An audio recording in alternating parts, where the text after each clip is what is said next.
ज्यांचा स्पीड होता त्यांना पेपर उरकला, ज्यांचा रीडिंग स्पीड नाहीये त्यांचा पेपर उरकलेला नाहीये, हे स्पष्ट आहे. आणि मी वारंवार त्या ठिकाणी सांगत असतो की जर त्या ठिकाणी सगळ्यात महत्त्वाची गोष्ट म्हणजे काय, तर तुम्हाला जर त्या ठिकाणी रीडिंग स्पीड असेल तर आणि तरच त्या ठिकाणी पेपर तुमचा सॉल्व्ह होऊ शकतो. आणि हा कसा आला पेपर, तर पेपर कसा आला तर त्या ठिकाणी बघा, व्होकॅब्युलरी तर त्या ठिकाणी PYQ रिलेटेडच होती. व्होकॅब त्या ठिकाणी स्पेलिंग मिस्टेक त्या ठिकाणी 3 क्वेश्चन आले. स्पेलिंग मिस्टेक आणि सफिक्स प्रिफिक्स जर बाजूला सोडली तर आपल्याला त्या ठिकाणी 17-18 व्होकॅब्युलरी त्या ठिकाणी दिसते जर स्पेलिंग मिस्टेक आपण बाजूला केली तर, आणि स्पेलिंग मिस्टेक मिक्स केली तर 20-21 त्या ठिकाणी व्होकॅब्युलरी आपल्याला स्वरूप दिसतंय. आता या ठिकाणी सगळ्यात महत्वाचं म्हणजे पॅसेज ना, बरेच जण म्हणजे मराठी आणि इंग्लिशचा पॅसेज, तर इंग्लिशचा पॅसेज मात्र तेवढा संदिग्ध स्वरूपाचा त्यांनी मांडलेला आहे, कारण त्याची उत्तरं जर शोधायला गेली तर त्या ठिकाणी बरेच जण कन्फ्यूज मध्ये जातात. यामध्ये याचं जर ॲनालिसिस करायला आपण गेलो तर जे काय प्रश्न आहे हे प्रश्न त्या ठिकाणी काही 1-2 प्रश्नामध्ये थोडी गडबड केलेली आहे, हे पण मी तुम्हाला आवर्जून सांगतो. 1-2 प्रश्न थोडेसे ते ऑब्जेक्शनेबल स्वरूपाचे असू शकतात, तर ते आपण जर तर या अँगलना त्याकडे बघणार आहे. पण एकंदर हा पेपर कसा होता तर अभ्यास करणाऱ्यांचा हा पेपर होता. ज्यांनी अधिकाधिक रूल पाठ केले वेळेवर त्यामध्ये अधिक रूल त्या ठिकाणी ऍप्लिकेशन करताना ते आले नाही. 2 ते 3 प्रश्न अशा व्होकॅब्युलरीचे त्या ठिकाणी असे होते की ऍप्लिकेशन बेसचे होते. मग सॉल्ट ऑफ द अर्थ सारखा एखादा शब्द असेल मग ते तुम्हाला वाक्यामध्ये अप्लाय करायचं होतं. परत आपण तिथंच येतो की तुमचं जर रीडिंग असेल रेग्युलर, कारण मी नेहमी आता माझ्या इंट्रोच्या लेक्चरमधून सांगत असतो तुम्हाला की ज्या पद्धतीने आपण GS मातृभाषेतून वारंवार वाचत असतो तसं इंग्लिश आपण कधी वाचतो का, हे सगळ्यात महत्वाचं आहे. आणि या ठिकाणी हे जे आहे हे चित्र आता आपण कसं स्वरूपाचं आहे ते एकदा चेक करू. चला बघा, एकदम हा जनरल स्वरूपाचा या ठिकाणी हा जो आहे हा डी हा सेट आहे, एवढं फक्त लक्षात घ्या. डी सेट हा डी सेट आहे आणि या डी सेट मध्ये आपण या ठिकाणी हे सगळं एक्सप्लेन करणार आहे. काहींचा ए असेल बी असेल त्यांनी त्या पद्धतीने हे जुळवाजुळव करा. What is the meaning of the phrase to grease the palm. मग टू ग्रीज द पाम या ठिकाणी या फ्रेजचा अर्थ सगळ्यांना माहिती आहे काय, हा सी अर्थात टू ब्राईब, आणि बघता क्षणी त्या ठिकाणी उत्तर हे तुमचं क्लिक होणार आहे. आता बघा, हे काय डे टू डे लाईफची व्होकॅब्युलरी होती आणि त्या ठिकाणी PYQचं स्वरूप त्या ठिकाणी होतं, हे स्पष्ट आहे. त्यानंतर which phrase best defines climb down. Climb down हा प्रकार म्हणजे रिट्रीटचा प्रकार आहे, अर्थात माघार घेणे, म्हणजे एखादा निर्णय घेणे, म्हणजे एखादा निर्णय लादणे आणि परत त्या गोष्टीतून माघार घेणे. तर या माघारीला त्या ठिकाणी रिट्रीट स्वरूप जिथं असेल त्याला हा नंबर 1 या ठिकाणी जातो क्लाइम डाऊन. आता एक लक्षात घ्या, इथं जो 2 नंबर्स आहे, आता बाकी तर स्टेडी अप्रोच नाही, रिफ्युजल कॉम्प्लिमेंट नाही. आता an act of admitting that you were wrong, की तुम्ही चुकीचे होता, हा ऍक्ट ऍडमिट करणे. परंतु हे जर दोन्ही आता जवळ जर बघितले आपण तर याच्यामध्ये जर क्लाइम डाऊनचा अर्थ जर स्पष्ट बघितला की स्पष्ट माघार घेणे, मग माघार घेणे पण यातनं हे चुकलेलं आहे असं स्पष्ट त्या ठिकाणी उल्लेख मात्र येत नाही. आता या 2 मध्ये नेमकं काय करतंय आयोग हे मात्र बघण्यासारखे आहे. पण या ठिकाणी क्लाइम डाऊनचा सरळ सरळ अर्थ हा रिट्रीट होतो हे मात्र स्पष्ट आहे, इथं पर्यायाला पर्याय नाही, म्हणून या ठिकाणी एक हे सरळ सरळ उत्तर घेऊन आपण जातोय की retreat from a previous position, म्हणजे माघार घेणे की जी पूर्वीची पोझिशन आहे त्याच्यातून माघार घेणे, म्हणजे एखादा तुम्ही काय निर्णय घेतला वगैरे काय. पण या 2 मध्ये मात्र आवर्जून सांगतो इथे अन ऍक्ट ऑफ ऍडमिटिंग, म्हणजे आता तुम्ही एखादी गोष्ट लादली आणि ती परत आता त्या ठिकाणी त्याचं माघार घेते, मग या ठिकाणी मात्र इथे स्पष्ट की मग हे चुकीचे आहे का हा प्रश्न येतो. पण क्लाइम डाऊनचा सरळ सरळ अर्थ हा रिट्रीट स्वरूपाचा असतो, एका पद्धतीने घेतलेला निर्णय परत घेणे, माघारी घेणे, मग हा retreat from a previous position. त्यानंतर इथे हा इथे एक आता the salt of the earth, salt of the earth म्हणजे good human being, good, honest, त्या ठिकाणी हेल्पफुल, असे हे सगळे अर्थ होतात. मग याचा उपयोग याच्यामध्ये कसा होईल ते या ठिकाणी आपल्याला पाहिजे. द ॲरोगंट बिझनेसमॅन, शब्द जिथे ॲरोगंट, एखादा जर ॲरोगंट असेल तर तो गुड किंवा ऑनेस्ट असेल, हेल्पफुल असेल असं नाही. Was the salt of the अर्थ, हा कॉन्ट्रास्ट झाला की arrogant businessman was the salt of the अर्थ and look down on everyone else. Look down म्हणजे तिरस्काराने त्या सगळ्यांकडे बघतो. मग तिरस्काराने जर बघत असेल तर तो मदत कशाला करणार, म्हणजे ए नाहीये तर त्या ठिकाणी इथं बघा ऑल ऑफ द अबव गेला, ए इथे, ये इथे, संपला. 3 नंबरचं उत्तर येऊन जातं ऑटोमॅटिक. हे झालं एलिमिनेशन पद्धत. पेपर किती अवघड असू द्या, एलिमिनेशन पद्धतीवरती त्या ठिकाणी तुम्ही सहज त्याला तुमच्या उत्तरापर्यंत तुम्ही पोहोचू शकता. हे एक सगळ्यात महत्वाची गोष्ट आहे. आणि मग इथे जे सॉल्ट ऑफ द अर्थ म्हणजे एक गुड ह्युमन बिंग, त्याला ऑनेस्ट म्हणू आपण, हेल्पफुल म्हणू, की दुसऱ्यांना मदत करतो सारखा असा. मग आता इथे जे आहे या ए मध्ये जर arrogant businessman and look down on everyone, सगळ्यांकडे तो तिरस्काराने बघत असेल तर यातला कुठलाही पॉझिटिव्ह गोष्ट त्याच्या बाबतीत घडत नाही. म्हणून ए हे उत्तर नसणार आहे. मग ए हे इथे ए दिला, ऑल द अबव दिला, किती सोपं आहे. बी आणि सी हे, आता बी आणि सी तर वाचला पण नाही आपण, हे झालं वेळ वाचवणं. अशा स्वरूपाची वेळ वाचवून पुढचे प्रश्न पण आपल्याला सोडवता येतात. आणि म्हणून यामध्ये इंग्लिशच्या पेपरमध्ये सगळ्यात महत्वाचं, जर तुम्ही त्या ठिकाणी अशा स्वरूपाचे प्रश्न, याला घाबरून न जाता आपल्याकडे एकच गोष्ट पाहिजे, ती म्हणजे रीडिंग स्पीड. परत लक्षात घ्या, आतासाठी आणि भविष्यासाठी पण जे इतर पण परीक्षेचे किंवा स्पर्धा परीक्षेचे लोक असतील त्या लोकांनी पण हे कणकणीत लक्षात घेणं गरजेचं आहे की आपला जर इंग्लिशमध्ये रीडिंग स्पीड असेल तरच आपण पेपर कव्हर करू शकू. त्यातलं हे उत्तम उदाहरण. या एकाच याच्यावरती हा प्रश्न बाजूला होतो आणि उत्तर हे 3 या ठिकाणी येतं. आता बाकीचे कसे चेक करा. द जेंटल टीचर,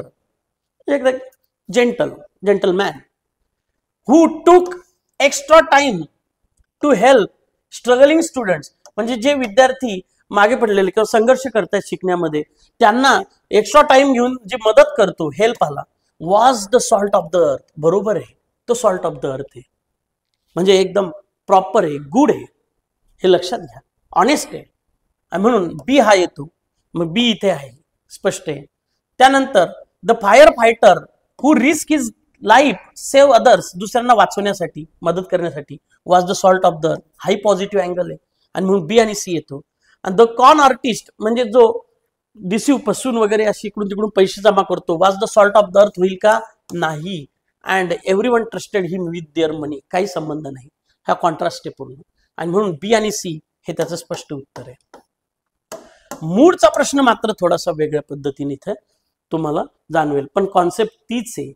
परत लक्षात घ्या की एनी सब्जेक्ट प्लस V1 स्वरूप असतं, हे मात्र महत्वाचं आहे.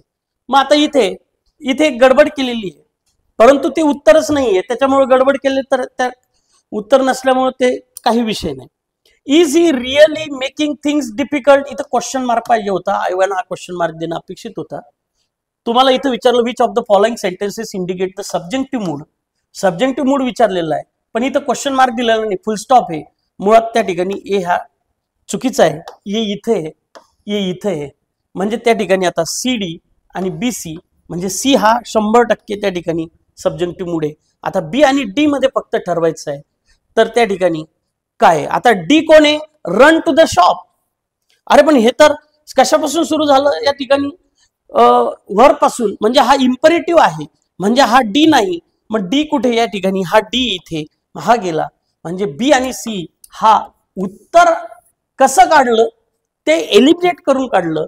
आणि मग बी आणि सी काय ते पण आता लक्षात घ्या. कम व्हॉट मे, जेव्हा असं बोललं जातं अकल्पित, जे काय होईल ते पाहून घेऊ, ज्यावेळेस असं अकल्पित मेचा उपयोग करून बोललं जातं त्यावेळेस जनरली मे हा आपण अनेक ठिकाणी बघितलेला आहे, आपण याच्यामध्ये वापरलेला आहे, त्यावेळेस तो सब्जेक्टिव्ह मूड असतो.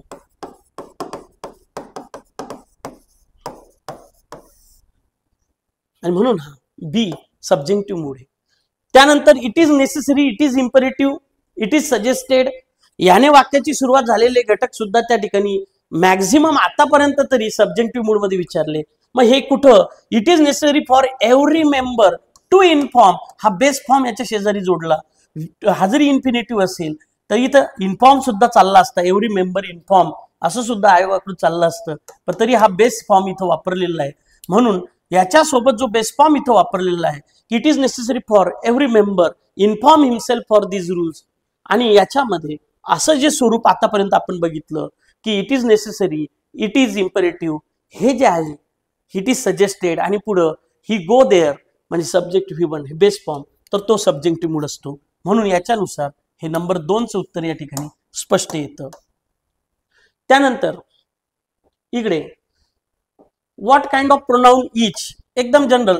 ज्यावेळेस रिव्हिजन बॅच झाली त्यावेळेस त्या ठिकाणी छोट्या छोट्या गोष्टीवरती ज्यावेळेस भर दिला आवर्जून, की परीक्षेमध्ये काय लक्षात राहतं, तर लेटेस्ट कानावर पडलेल्या काही गोष्टी लक्षात राहतात, ज्या पांचट गोष्टी झालेल्या असतात त्या लक्षात राहतात. इथे स्पष्ट आहे, इथे वर बाजूला केला, इच हा एकटा राहिला म्हणजे हा प्रोनाउनचा कॉन्सेप्ट आहे. इथं तर आहे रिसिप्रोकल आहे का नाही, म्हणजे each other one another reciprocal येतं. रिलेटिव्ह आहे का तर नाही, तर ते हु हुम हे सगळं ऍडजेक्टिव्ह क्लॉज जो आहे तो रिलेटिव्ह वाला आहे. त्यानंतर इंडिफिनिट आणि प्रोनाउन म्हणजे नॉट फिक्स नंबर, आणि सगळ्यात महत्वाचं इथे हा डिस्ट्रीब्युटिव्ह प्रोनाउन जो आहे हा इथचं स्वरूप सांगतोय. म्हणून म्हणली सी हे या ठिकाणी स्पष्ट येतंय, लक्षात घ्या. त्यानंतर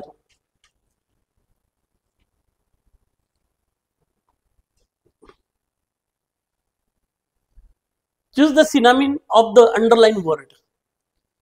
या ठिकाणी at the time of my retirement I do not have malice towards my colleagues. मग सिनोनिम्स मॅलिस, मग मॅलिसचा अर्थ होतो एनमिटी म्हणजे शत्रुत्व. शत्रुत्व हे कशाशी रिलेटेड आहे, अॅनिमोसिटी. एनमिटी अॅनिमोसिटी, म्हणून हे 2 नंबरचं उत्तर त्या ठिकाणी येणार. त्यानंतर रेड टेप, हे तर आपल्या ऍडमिनिस्ट्रेशनशी रिलेटेड कॉन्सेप्ट आहे. जिथे ऍडमिनिस्ट्रेशन शब्द आहे तेच आपलं उत्तर आहे.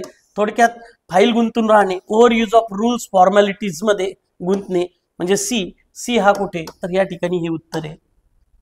ही वोकॅब्युलरी अशी काही विशेष नव्हती, ही रेग्युलर डे टू डे लाईफचं स्वरूप होतं. हे आता वन हू हेट्स वुमन, इथे वुमन म्हटलं की त्या ठिकाणी स्पष्ट येते की मिसोगायनिस्ट म्हणजे वुमन म्हणजे बी, मिसोगायनिस्ट मग बी या ठिकाणी म्हणजे 3 नंबरचं येते स्वरूप. आता इथे जर मॅरेजचं असेल तर तो गॅमिस्ट होईल, स्पष्ट आहे. ह्युमन मी मिसॅन्थ्रॉपी हे लक्षात घ्या. त्यानंतर इथे मोनो म्हणजे सिंगल, मोनोगायनिस्ट एक पत्नी स्वरूप. त्यानंतर identify the sentence in which the idiom. आता व्हाईट इलिफंट म्हणजेच काय, अशी गोष्ट की ज्याच्यावर अनावश्यक खर्च होतो आणि त्यातनं आउटपुट मात्र काहीच येत नाही, या व्हाईट एलिफंट. मग इथं काय ही बॉट व्हाईट एलिफंट, हे बरोबर आहे का? त्यानं काय ऍक्च्युअल एलिफंट आणला की विकत नाही, या इडियमचा अर्थ असं होत नाही. मग ये नाहीये, मग आता ये इथे आणि मग ये इथे, म्हणजे याचा अर्थ ये गेला, हे उत्तर आहे. परत इथं टाइम वाचला, कितीही स्वरूप हे असू दे, ऑटोमॅटिक त्या ठिकाणी हे येणार आहे, हे लक्षात घ्या. आणि मग हे जे आहे हे स्वरूप त्या ठिकाणी स्पष्ट सांगते की both B and C.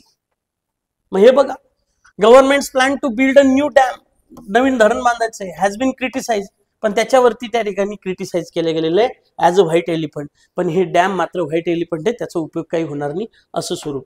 Journey by air is a white elephant, बरोबर आहे. जर्नी बाय एअर मात्र त्या ठिकाणी व्हाईट एलिफंट असणार, ऑर्डिनरी लोकांसाठी एकदम खर्चाचा मोठा भाग त्या ठिकाणी असणार. आणि म्हणून white elephant is one of the rarest species, काही संबंध नाही इथे. आणि म्हणून इडियमच्या स्वरूपातून हे बोथ बी अँड सी, अर्थात उत्तर नंबर 2. बघा परत वेळ वाचला, एलिमिनेशन पद्धतीनं तुम्ही त्यापर्यंत सहज पोहोचू शकता. Even after the 3 meetings the negotiations are at stand still. याचं उत्तर विचारलं की ऍट स्टँड स्टील म्हणजे काय झाल्या, डेडलॉक झाल्या म्हणजे थांबल्या, त्या पुढे गेल्या का नाही, फायनल झाल्या का नाही, अप टू द मार्क नाही, टू द पॉइंट नाही, म्हणजे स्पष्ट आहे. परत फायनलाइज, ये इथे, मग डी आणि बी मध्ये, मग सी तर नाहीच आहे, मग डी आणि बी मध्ये डी टू द पॉइंट आहे का नाही, तर अनेबल टू गो ऑन म्हणजे प्रोसीड झाल्या नाही, त्या डेडलॉक झाल्या, सहज त्या ठिकाणी उत्तर येते हे 3. त्यानंतर इथे identify from the following the sentence with the correct use of preposition. प्रिपोजिशनचा वापर बघा, रिव्हिजन बॅच नाही, रेग्युलर बॅच आणि रिव्हिजन बॅचच्या स्वरूपात मी वारंवार सांगत असतो.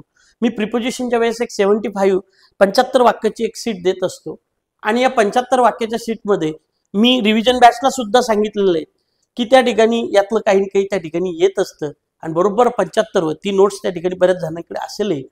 75 वाक्य हे ऍज इट इज त्या ठिकाणी आलेलं आहे, नोट्समध्ये आहे, नोट्स उपलब्धही आहे आणि त्या नोट्समध्ये हे वाक्य ऍज इट इज आपल्याकडे त्या ठिकाणी आहे. तुम्ही चेक सुद्धा त्या ठिकाणी कधी करू शकता.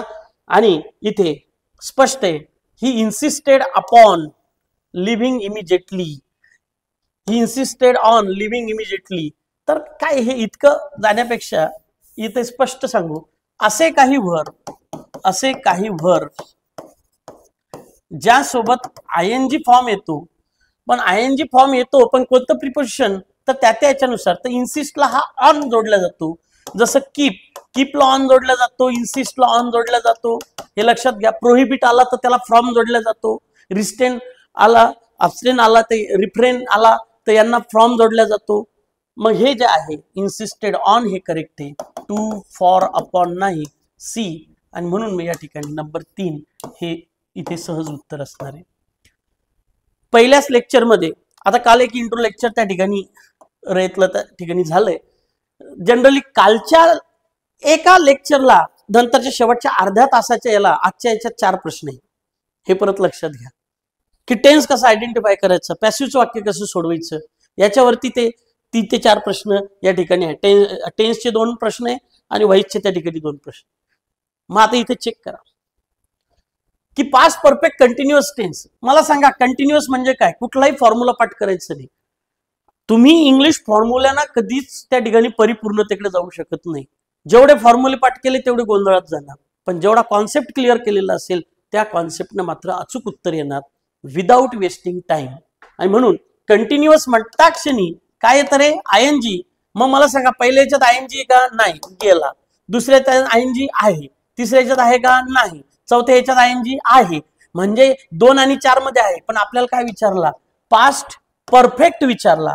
इथे काय झाला? फक्त वाज म्हणजे पास्ट, हा पास्ट कंटिन्युअस झाला आणि बीन म्हणजे परफेक्ट. मग जिच्यात बीन आहे ते आपलं उत्तर आहे पास्ट परफेक्ट कंटिन्युअस, 4 नंबरचं उत्तर. हे लक्षात घ्या. पुढे we camp there for the summer. For the summer साठी, समर साठी ठेवला म्हणजे समर म्हणजे जे काही 2 महिने 3 महिने असतील त्या ठिकाणी. आता 4 महिने 4 महिन्याचं हे केलेलं असतं, पण पूर्ण समरभर म्हणजे पूर्ण उन्हाळाभर त्या ठिकाणी असणार आहे, समरभर म्हणतोय मी. आणि मग या ठिकाणी समटाइम नाही, काही नाही, एव्हर नाही, अक्रॉस नाही. ते काही एखादी वस्तू की अक्रॉस तिकडून तिकडे जायला तो टाइम आहे. ऑल थ्रू द समर. म्हणून हे बी म्हणजे नंबर 1 हे त्याचं उत्तर येतंय, स्पष्ट आहे. परत मूडचा प्रश्न बघा. मूडवर 2 प्रश्न आले.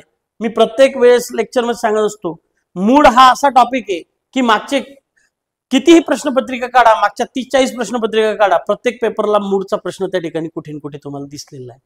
आता इथे सरळ सरळ इन्स्पेक्टर इन्स्पेक्टेड द स्कूल, सब्जेक्ट आला, व्हर्ब आला, ऑब्जेक्ट आला आणि ही घडलेली सत्य घटना आहे.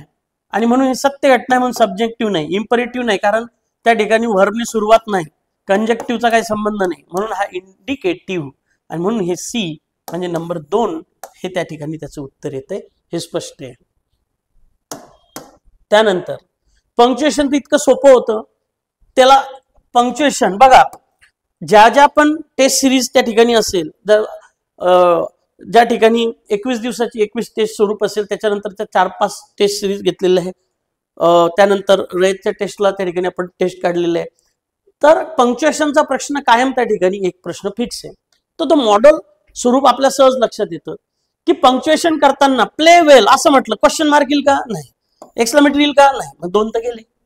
मग उरला विषय असा प्ले वेल, सेमीकॉलम. सेमीकॉलमचा इथं काही संबंध नाही, हे लक्षात घ्या. आणि असं जरी घेतलं तरी इथं हे कॅप्टन सेड आणि to the players and shoot a goal, पण captain said to the players पुढचा भाग हा इन्व्हर्टेड कॉमा मध्ये आहे का? नाही, ते गेलं. उत्तर नंबर 1 इतकं हे इझी होतं. मग इथं काय आपण कमी पडतो, आपण रीडिंग स्पीडला कमी पडतो. आपण काय इथे कमी पडतो, तर आपण असा प्रश्न पाहिल्यानंतर आपली पहिली गोष्ट हेच होतं, अरे हे काय नेमकं काय असेल, फार बारीक बारीक छोट्या गोष्टी. The more you practice the more you understand, and the more you read the more you understand. दोन्ही गोष्टी सारख्या. जास्त रीडिंग केलं, प्रॅक्टिस केली, तेव्हाच ते समजणार. जर तुम्ही त्या ठिकाणी याची प्रॅक्टिसच केली नाही, क्वेश्चन पेपर सोडवले नाही, तर या छोट्या छोट्या गोष्टीचे मार्क्स तुमच्या हातून जाणार. आणि मग हा पॅरेग्राफ की जो अनेकांना हा पॅरेग्राफ वाचल्यानंतर धडकी भरली असेल, पॅरेग्राफ वाचायलाच इतका वेळ गेला, बऱ्याच जणांनी मग तो मिस केला.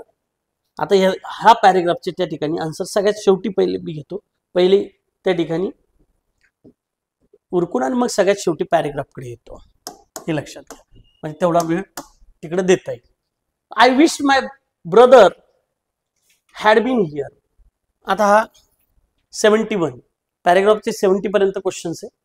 मग आता इथे बघा 71 आय विश्ड आणि हॅड बीन हे दोन गोष्टी इथे, आणि इथे परत आता या ठिकाणी दोन सारख्या सारख्या गोष्टी आपल्याला इथे दिसायला लागल्या. हे completion of action and action which had already occurred हे तर नाहीच आहे. मग आता इथे दोन मध्ये हायपोथेटिकल सिच्युएशन म्हणायचं का अनरियल सिच्युएशन म्हणायचं. परत एकदा लक्षात घ्या, आपण ऍज युज्युअल पद्धतीने एक 2-3 गोष्टी शिकलेलो की मुळात जेव्हा सिंपल पास्ट स्वरूप कंडिशन मध्ये असतं, सिंपल पास्ट स्वरूप आणि पास्ट परफेक्ट स्वरूप, जेव्हा अशी वेळ येते त्यावेळेस जे सिंपल पास्टचं स्वरूप आहे हे आपण यांना हायपोथेटिकल मध्ये टाकत असतो. हायपोथेटिकल. आणि जो पास्ट परफेक्ट असतो तो एक तर अनरियल म्हणतो आपण किंवा एक इम्पॉसिबल स्वरूप म्हणतो, ते अकॉर्डिंग टू सेंटेन्स असतं. मग हे आणि मग या धाग्याला धरून जर आपण बघितलं तर तुम्हाला इथे सरळ विचारलं की द पास्ट परफेक्ट म्हणजे हा स्वरूप विचारला की I wished my brother had been here. मग हा पास्ट परफेक्ट विचारला म्हणजे स्पष्ट हे कुठे वळायला पाहिजे, अनरिलेटेड वळायला पाहिजे. आणि म्हणून हायपोथेटिकल सिच्युएशन म्हणण्यापेक्षा अनरियल सिच्युएशन म्हटलेलं बेटर राहील, कारण ती त्या ठिकाणी चेंजेबल नाही, म्हणजे तिथं आपण इमेजिंग करतोय पास्ट परफेक्ट. आणि हे त्याच्यासाठी एकदम महत्वाचं की जनरली सिंपल पास्ट हायपोथेटिकल सिच्युएशनला दिला जातो आणि पास्ट परफेक्ट हा अनरियलला दिला जातो कंडिशन स्वरूपामध्ये. आणि म्हणून इथे हे जे दोन आलेले हे सारखेच आहे. आणि बऱ्याच जणांना मग अनरियल आणि हायपोथेटिकल असं वाटतंय. आता इथे I wish my brother had, इथे जर असं असतंय की I wish my brother were there असं जर असतं तर हायपोथेटिकल झालं असतं आय विश. मग हे पास्ट पुढे फक्त सिंपल पास्ट असतात, पास्ट परफेक्ट जर असेल तर तो अनरियल असं स्वरूप. आणि म्हणून या ठिकाणी आपण ए ची निवड या ठिकाणी करू की हा इथे अनरियल आयोगाने द्यायला पाहिजे, हे लक्षात घ्या. त्यानंतर सरळ आय सेल्डम गो, ऑलवेज आणि नेव्हर हे तर पहिल्या लेक्चर पासून म्हणजे सिंपल प्रेझेंट मध्ये हे पाठ करून घेतलेलं असतं की always, seldom, often, never, sometimes हे काय ऍडवर्ब ऑफ फ्रिक्वेन्सी वाले कुठे येतात, मेन वर्बच्या अगोदर येतात. ही किती वेळेस आपण त्या ठिकाणी पाठ केलं. बघता क्षणी एवढं कुठे हे वाचायचंय, सरळ हे दिसलं आणि विचारलं की हे काय एक्झिम्प्लिफाय करतंय, काय उदाहरण सांगतंय, हे टाइम आहे, ड्युरेशन आहे, नाही डिग्री आहे, तर हे काय ऍडवर्ब ऑफ फ्रिक्वेन्सी आहे, स्पष्ट आहे सी. आणि म्हणून नंबर 1 या ठिकाणी हे स्पष्ट येतं, हे लक्षात घ्या. हे पहिल्याच लेक्चरच्या स्वरूपामध्ये असं ते 3 वेळेस त्या ठिकाणी रिपीट होतं. प्रोनाउन मध्ये, त्यानंतर ऍडजेक्टिव्ह मध्ये हा पार्ट, आणि नोटबुक मध्ये हे ऍज इट इज तुम्हाला त्या ठिकाणी दिलेले यातले जवळपास सगळे प्रश्न. आणि म्हणून this is my book plus noun आला, ऍडजेक्टिव्ह होणार. पहिल्या याच्यात ऍडजेक्टिव्ह फक्त या ठिकाणी, मग हाच पर्याय आहे, मग पुढे वाचलं नाही तरी चालतं, झालंय. आणि म्हणून ओनली सी. इथे हा माइन ऑटोमॅटिक कोण आहे रे, प्रोनाउन. हा पजेसिव्ह ऍडजेक्टिव्ह आहे आणि हा पजेसिव्ह प्रोनाउन आहे. त्या ठिकाणी वर्कबुक मध्ये शिकताना आपण दोन त्याची अशी कॉलम केलेले, 2 भाग केलेले, हे तुम्हाला ऍज इट इज त्या ठिकाणी सापडेल. आणि रिव्हिजन मध्ये ज्यावेळेस हा पार्ट 2 त्या ठिकाणी आपण घेतला त्यावेळेस त्या ठिकाणी आवर्जून तुम्ही त्या गोष्टीला दुजारा दिला, त्याच्यावरचे प्रश्न सुद्धा सोडवलेले. पुढे स्पॉट द पार्ट, हा पार्ट 2 मधला हा आपल्या नाऊनच्या टॉपिक मधला कॉन्सेप्ट आहे. काय आला शब्द? द कॉस्ट, नाऊन म्हणून आला या ठिकाणी. मग इथे असे काही शब्द किंवा वर्ड्स किंवा नाऊन म्हणू, असे काही नाऊन की ऑलवेज कसे येतात? सिंग्युलर येतात. ऑलवेज सिंग्युलर येतात आणि वर्ब सुद्धा हे सिंग्युलरच असतं, हे लक्षात घ्या. मग ऑलवेज सिंग्युलर येणार आहे, मग ते फर्निचरच्या गटातले. मग ऍडवाइस, फर्निचर, सिनरी, पोएट्री, लक्षात घ्या, वर्क आणि या ठिकाणी कॉस्ट, हे ऑलवेज सिंग्युलर असणारे घटक आहे. यांना ना, यांच्या नाऊनला ना यस जोडू शकत. मग या ठिकाणी हे ऑटोमॅटिक वर्ब बाजूला केला, हॅव गॉन अप. मग इथे ऑफ बाजूला केला, कोण येईल इथे? कॉस्ट. कॉस्ट नुसार हॅव कशाला होईल? हा हॅज गॉन होईल. आता इथं हॅवला इथं रेज दिली म्हणून या ठिकाणी सी हा येतो. इथे सी कितव्या नंबरला आहे? 4 नंबरला आहे, आणि म्हणून हा सी त्याचं एक स्वरूप येणार. स्पष्ट आहे. त्यानंतर इथे choose the correct meaning for the idiom. To cool one's heels. मग आता एखाद्याच म्हणजे एखादा थांबला आला, त्याला तसंच बसू दिलं, मग त्याचे हिल्स कूल ठेवले, म्हणजे त्याला काय करायला लावली? वेट करायला लावला, वेटिंगवर ठेवला. हे स्पष्ट त्याचा अर्थ आहे, हे लक्षात घ्या. त्यानंतर बघा व्हॉइसचा क्वेश्चन. हा क्वेश्चन सोडवताना कॉमन सेन्स, कालच इंट्रोच्या लेक्चरमध्ये त्या ठिकाणी रयच्या कलाम बॅचला हा टॉपिक मी घेतला, म्हणजे जनरल पद्धतीने, तो काही डिटेल शिकवला नाही, पण तेवढ्या याच्यावर हा प्रश्न सुटतो. पीपल हॅव सीन, पहिले वर्ब बाजूला करा. हॅव सीन, प्रेझेंट का पास्ट? प्रेझेंट. हॅव म्हणजे गट कोणता? हॅज आणि हॅव. उत्तर कशात येणार? याच्यातच येणार. आणि मग मी सोप्या भाषेत या ठिकाणी स्पष्ट सांगतो की बघा, आता हे एक टीचिंगचं स्वरूप म्हणून किती सोपं हे स्वरूप असतं. यात बरेच जण तुम्ही नियमाचा फॉर्म जोडता. कशासाठी? जी गोष्ट 5 सेकंदात सुटते, कॉमन सेन्स, 5 गोष्ट. ऊस पिळला, रस गोड. कारलं पिळलं, रस कडू, त्याचा गुणधर्म उतरला. पास्ट पिळला, पास्ट येणार. प्रेझेंट फॉर्म पिळला, प्रेझेंट येणार. लक्षात घ्या. आणि मग प्रेझेंट फॉर्म आला, प्रेझेंट येणार. सिंपल आहे. कोण आहे रे? हॅव म्हणजे कोण? प्रेझेंट. प्रेझेंट पिळल्यावर खाली काय येणार? प्रेझेंटच येणार. मग हॅवचं भाऊ कोण आहे? हॅव, हॅज, यांच्यापैकीच येणार. कशानुसार? त्याच्या अगोदर जो वर्ड ऑब्जेक्ट जो असेल त्याच्यानुसार येणार. इतक्या सोप्या बेसवरती हा प्रश्न आहे. हा कोणता बॉन्ड आहे? H3 बॉन्ड आहे. H3 म्हणजे हा to have plus V3. To have plus V3 ला H3 म्हणतो आम्ही.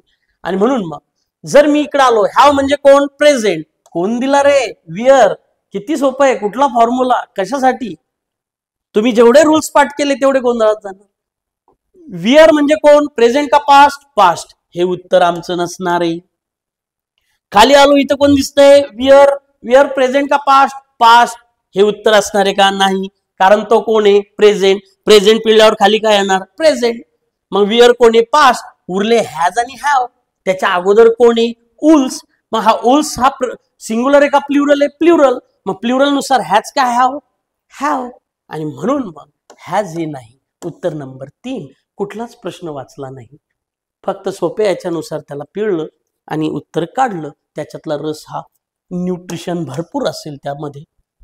बघा लाईव्ह वाले त्या ठिकाणी लक्षात घ्या, सगळं जे आहे ते त्या ठिकाणी सोपं आहे हे लक्षात घ्या. आपण फक्त त्याला अधिकाधिक अवघड करत असतो याच्यामध्ये. आणि हे इतकं सोपं असेल, भरपूर त्या ठिकाणी जवळपास सगळंच त्या ठिकाणी नोट्समध्ये तुम्हाला सापडेल. व्होकॅब्लरी त्या ठिकाणी आपलं व्होकॅब गुरु जे बुक आहे त्याच्यामध्ये हे सगळं, आता सगळीच व्होकॅब्लरी ही रिपीटेडच आयोगाचीच आहे. त्यामुळं जरी आता हे माझ्यातलं आलं त्याच्यातलं आलं काही नाही, आयोगाचे आलं असं आपण त्या ठिकाणी म्हणू. आणि म्हणून या ठिकाणी स्पष्ट हो.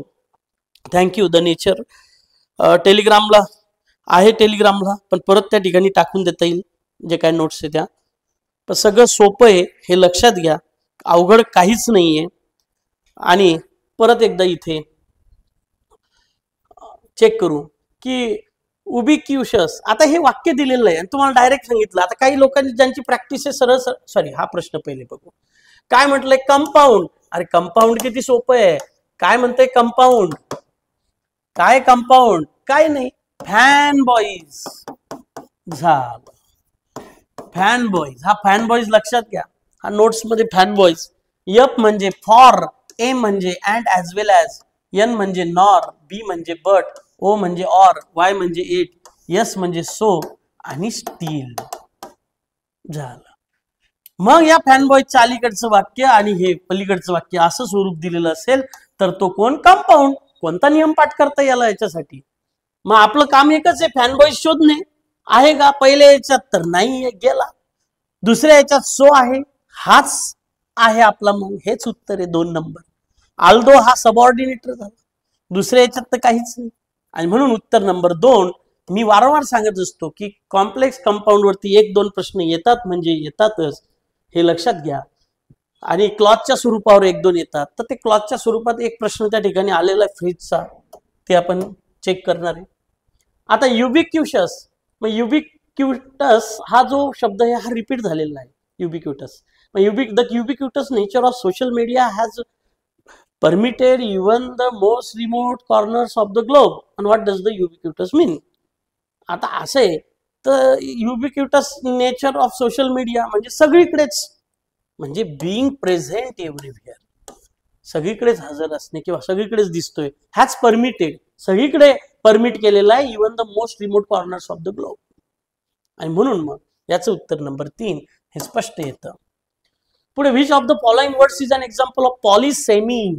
पॉली या एका शब्दावर सगळं येतं. पॉली म्हणजे मोर,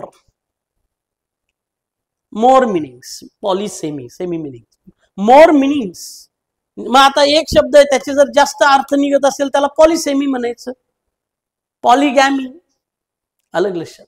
मग आता हे जे आहे इथं ऍक्च्युली इतकं सोपं करून दिलेलं आहे, हे ब्रॅकेटमध्ये दिलंय म्हणजे काहीतरी तथ्य आहे त्याच्यात. इथं अ बिग अँड स्मॉल, काय इथं अर्थ आहे? डॉग अँड कॅटचा काय अर्थ आहे? Happy and sad. बँक याचे 2 अर्थ आहे, फिनान्शियल इन्स्टिट्यूट होतो आणि रिव्हर बँक होतो, झाले ना याचे 2 अर्थ. म्हणून बी, बी म्हणजे नंबर 1, खतम. PYQ वाचल्यावरती लक्षात येऊन जाते. विच इज द नाउन, हा आता हे सफिक्स प्रिफिक्सचे 2 त्या ठिकाणी आहे. Which is the noun forming suffix for the word disinfect. आता इन्फेक्ट जे आहे, आता इन्फेक्शन, पण इथं TION दिलेलं आहे का? नाही. हे डबल येणार का? नेस येणार का? नाही.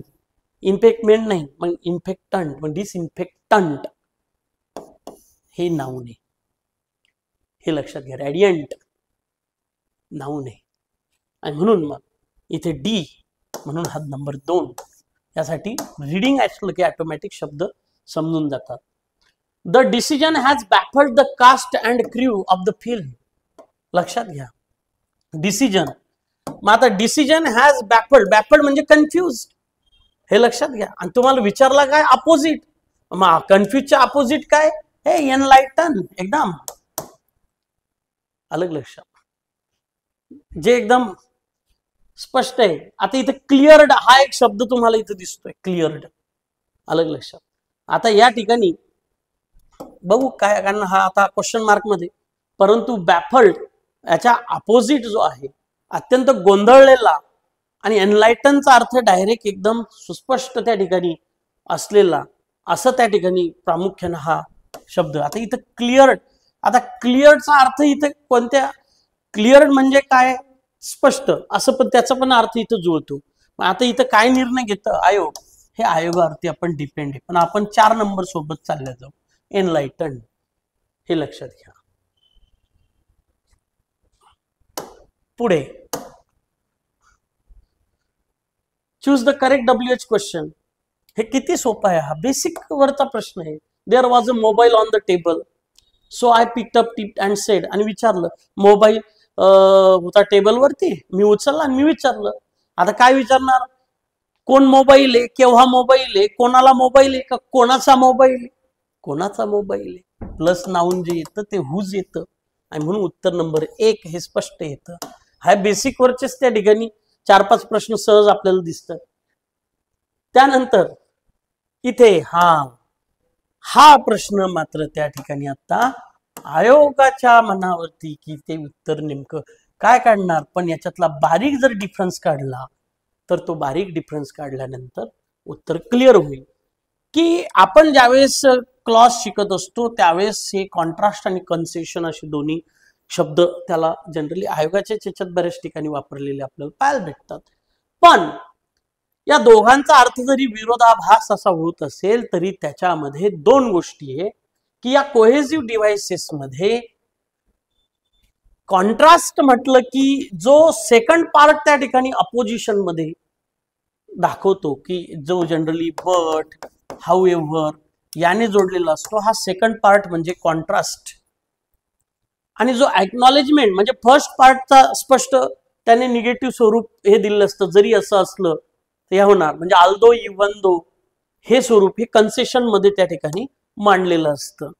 मग हे जे आहे हा इथं जर यांचा जर विचार केला की जो डिफरन्स जो मेन आहे, जे अपोजिशन पुढचा पार्ट अपोजिशन सांगतो, जे दोन वाक्य असतात याच्यामध्ये बट, हाऊएव्हर असं हे जे पुढचा पार्टचं स्वरूप आणि जे कंपॅरिझन केलेलं असतं की ते यांनी केलं, he has been in office for only few months, थोडे दिवस ऑफिसमध्ये होता, ही हॅज हाऊएव्हर तरी सुद्धा achieve more than any of his predecessors म्हणजे जे पूर्वीचे अगोदर काम करणारे होते त्याच्यापेक्षा जास्त काम केलं किंवा जास्त अचीव केलं असं त्याचा अर्थ आहे. म्हणजे जेव्हा असं स्वरूप मांडलं जातं की हा डिफरन्स याच्यातनं दाखवला जातो दुसऱ्या याच्यातनं की किती हे, त्यावेळेस तो कॉन्ट्रास्ट मांडलेला असतो. आणि कन्सेशन म्हटल्यानंतर दो, इव्हन दो, ऑल्दो की जो सुरुवातीचाच भाग थोडासा निगेटिव्ह स्वरूपाचा एक्नॉलेजमेंटचा असतो, पुढचा भाग एक एक्नॉलेजमेंट आपल्याला देतो त्याला जोडून की दो ही इज गुड किंवा though he is good player he is rejected, ते स्वरूप कोणी कन्सेशन मध्ये मांडलं तरी चालेल. पण आता इथे नेमकं काय करते आयोग हे त्याच्यावर डिपेंड. तर इथे ए जो आहे ढोबळ मानाना तो ए सोबत त्या ठिकाणी जो, कारण ए बी तर या ठिकाणी कुठंच नाहीये, हा ए डी आहे आणि म्हणून मग इथे ओनली ए. हा आता इथे मांडताना आता उत्तर हे करताना बघा इथे किती गफलत केलेली आहे. कॉन्ट्रास्ट आहे हे तर सरळ सरळ आहे, ए ऑप्शन, ए चे किती ऑप्शन आहे, एकच, आणि परत त्याला काय जोडलेलं आहे, हा डी, की हे ट्रान्झिशन आहे. हे लक्षात घ्या, आपण या पर्यायासोबत त्या ठिकाणी जाऊ 3 नंबरच्या, आवर्जून लक्षात घ्या, कारण एचा ऑप्शन दुसरीकडे कुठंच दिलेला नाही. आणि तुम्ही बी घेतला तो बी सी ऍडिशन तर ती नाहीच आहे, हे लक्षात घ्या, आणि म्हणून बी नसणारच तिथे. आणि कॉन्ट्रास्ट आणि कन्सेशन हे एकच स्वरूपाचे दिसतात, म्हणून इथे एक संदिग्ध स्वरूपाचं एकदम जवळचा आयोग नेमकं काय त्या ठिकाणी हे करतं, तर हा एक प्रश्न त्या ठिकाणी 3 नंबरचं उत्तर आपण घेऊन जाऊ.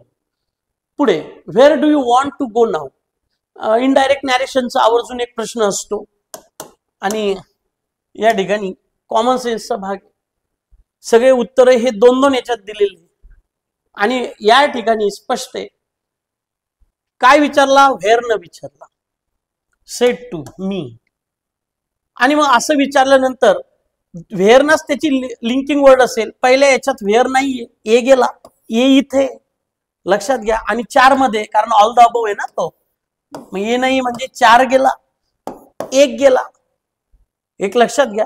डी कॉमन आहे म्हणजे डी कन्फर्म आहे, डी कॉमन आहे म्हणजे डी 100%, जरी वेगळा विचारला he question me about where I wanted to go then, याच्यात चॉईसच नाही, तो त्या ठिकाणी डी कन्फर्म आहे. आता फक्त बी का सी, मग आता इथे बघा सी मध्ये काय जोडलाय, वेदर, गुड, कॅन्सल, बी, आणि म्हणून मग उत्तर नंबर 2 हे स्पष्ट त्या ठिकाणी क्लिक होणार. बघा त्यानंतर change the following into the superlative degree. Actually आता prevention is better than cure हे दोघांमध्ये हे दिलेलं, याच्यात सुपरलेटिव्ह डिग्री यांनी फॉर्म चेक करायला सांगितलं. आज सुपरलेटिव्ह डिग्री फॉर्म जो आहे गुड, बेटर, बेस्ट, तर यात गुड तर येणारच नाही, बेटर तर येणारच नाही, एकच इथे दिसतोय द बेस्ट जे आहे ते, आणि हा तर सीडी फॉर्म आहे म्हणून सी, सी किती ठिकाणी आहे 2, परंतु इथे ए होऊ शकत नाही म्हणून फक्त सी असणार आहे.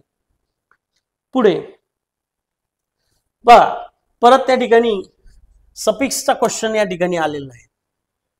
हा एक प्रश्न असा आहे की मानला तर त्या ठिकाणी 2 अर्थ घेऊ शकतो आणि नाही सरळ घेतला तर सरळ त्याचं उत्तर येतं. आता सरळ सरळ हे कोणाला येईल, काय येईल, द डेव्हलपमेंट. मग हे the development. See the development of the new technology has seen significant improvement. आता मुळात हॅज सीन म्हणजे डेव्हलपमेंट, ऍक्च्युली हे वाक्यच त्या ठिकाणी कशा पद्धतीत, कारण इथं ऍक्टिव्ह स्वरूप दिलंय की development of the new technology has seen. आता हॅज बीन सीन पाहिजे होतं का हॅज सीन पाहिजे होतं, कारण development action development has seen, डेव्हलपमेंटनी बघितलेलं आहे सिग्निफिकंट इम्प्रुव्हमेंट. आता डेव्हलपमेंट कशी बघणार significant improvement. The development of the new technology has been seen इथं पाहिजे होता, म्हणजे त्या ठिकाणी बाय अस सिग्निफिकंट इम्प्रुव्हमेंट असा त्याचा अर्थ होईल. पण ठीक आहे, इथं आता या सी सोबत जाऊ, पण इथं हा पण येऊ शकतो the developer of the new technology. लक्षात घ्या, द डेव्हलपर म्हणू शकतो ना, सॉफ्टवेअर डेव्हलपर, सॉफ्टवेअर डेव्हलपर वाले असतात. मग developer of the new technology, नवीन टेक्नॉलॉजीचे जे सॉफ्टवेअर डेव्हलपर वाले असतील त्यांनी किंवा त्याने हॅज सीन सिग्निफिकंट इम्प्रुव्हमेंट, त्यांनी सिग्निफिकंट इम्प्रुव्हमेंट बघितलं, असं सुद्धा त्या ठिकाणी होऊ शकतं. पण ए आणि सी असं सोबत दिलेलं नाही ऑप्शन मध्ये, हे लक्षात घ्या. ए आणि सी दिलाय का नाही, आणि ओनली ए पण दिला नाही. मग ए सोबत कोण दिला, B. The developed of the new technology, developed of the new technology असं तर नाही येणार. मग development of the new technology better आहे त्यापेक्षा. आणि म्हणून या ठिकाणी the developed of the new technology, पण डेव्हलप्ड हा ईडी फॉर्म येतो, ईडी फॉर्म आल्यावर तो V3 होतो, म्हणजे तो ऍडजेक्टिव्ह फॉर्म होतो, डेव्हलप्ड कंट्रीज तसं. आणि म्हणून मग इथे बी तर नसल्यामुळे आता आपल्याला जावं लागणार फक्त सी कडे. आणि म्हणून हा सी हे 2 नंबरचं उत्तर घेऊन आपण पुढे जातोय. लक्षात घ्या, इथे खरं तर developer of the new technology असं सुद्धा यायला पाहिजे होतं. मग डेव्हलपर म्हटल्यावर ती व्यक्ती येणार, आणि मग हॅज सीन सिग्निफिकंट इम्प्रुव्हमेंट. मग इथे हॅज सीन हा ऍक्टिव्ह फॉर्म मध्ये दिला, तो हॅज बीन सीन असता तर तो व्यवस्थित आला असता. Let it be. Which of the following words are opposite meaning reluctant. Reluctant म्हणजे काय, हेजिटंट. हेजिटंट म्हणजे काय, हे त्या ठिकाणी स्पष्ट टाळटाळ करणे. तुम्हाला काय विचारलं, अपोजिट.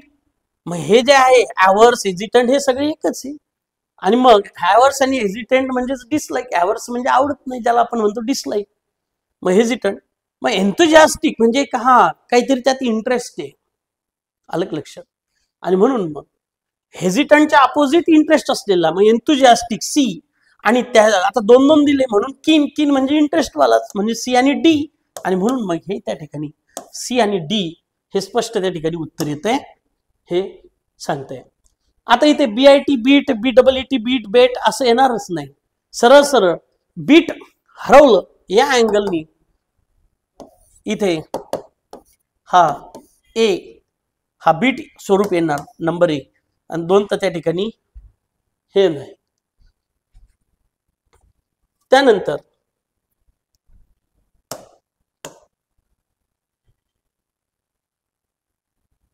हा एक 88 नंबरचा एकदा चेक त्या ठिकाणी करायचं आहे, याचं प्रॉपर. तर ते बीट स्वरूप म्हणजे डिपीट करणे. Identify the correctly spelled. बघा स्पेलिंगचे 3 हे आलेले आतापर्यंत. स्पेलिंगचे सोडून त्या ठिकाणी तुम्हाला सरळ सरळ एक 18 पर्यंत सगळी वोकॅब्युलरी दिसेल, सफिक्स आणि स्पेलिंगचे सोडून प्रॉपर 18 हे लक्षात घ्या. आणि स्पेलिंग जनरली कसं आहे, थोडं ग्रामर स्वरूप वगैरे या अँगल कडून बघितलं जातं. मग हर कॉन्स्टंट क्रिटिसिझम बिगॅन. आता ॲलिनेट, ॲलिनेट डबल एल ॲलिनेट येत नाही, म्हणजे हा बी आणि सी गेला. आणि ॲलिनेट डबल एन पण येत नाही, तर हा ॲलिनेट म्हणजे नंबर 1 ए म्हणजे नंबर 1 हे स्पष्ट येतं. मग ॲलिनेटचा अर्थ काय होतो, ॲलिनेट म्हणजे आयसोलेटेड करणे, आयसोलेटेड असण्याची भावना, म्हणजे त्याला ते वाईट स्वरूपाचं. Her constant criticism began to alienate her friends and family. त्याला आयसोलेटेड करायला भाग पाडलं किंवा ते एका बाजूला पडायला लागले, असा त्याचा अर्थ होतो ॲलिनेट होणे म्हणजे. त्यानंतर select the closest synonyms of adulate. आता ॲड्युलेट करणे म्हणजे काय, despite his peers disdain he continue to adulate influential figures seeking their favour. Adulate करणे म्हणजेच काय करणे, तर त्या ठिकाणी प्रेज करणे, फ्लॅटरिंग करणे, हे लक्षात घ्या. Identify the complex sentence. आता मी आवर्जून नेहमी सांगत असतो, सब क्लॉज आला, मग सबऑर्डिनेट क्लॉज आला, कॉम्प्लेक्स झाला. फॅनबॉईज आला, कंपाऊंड झाला. दोन्ही नाही आला, सिंपल झाला. म्हणजे सरळ सरळ गाणं आपलं बेसिकचं. मग काय रे बाबा, कॉम्प्लेक्स. कॉम्प्लेक्स मध्ये काय शोधणार तुम्ही? Subordinate clause. मग सबऑर्डिनेट क्लॉज शोधला, पहिल्या याच्यात कोण आहे? अँड. मग फॅनबॉईज वाला म्हणजे कंपाऊंड वाला आहे, मग ये नाही. मग सरळ सरळ ये इथे, या ठिकाणी एकाच ठिकाणी, त्या ठिकाणी पुढे इथे as long as I am in the company of Mahi, sub clause आलेला आहे. I feel very happy. Okay. अरे पण इथं कोणाला? बट.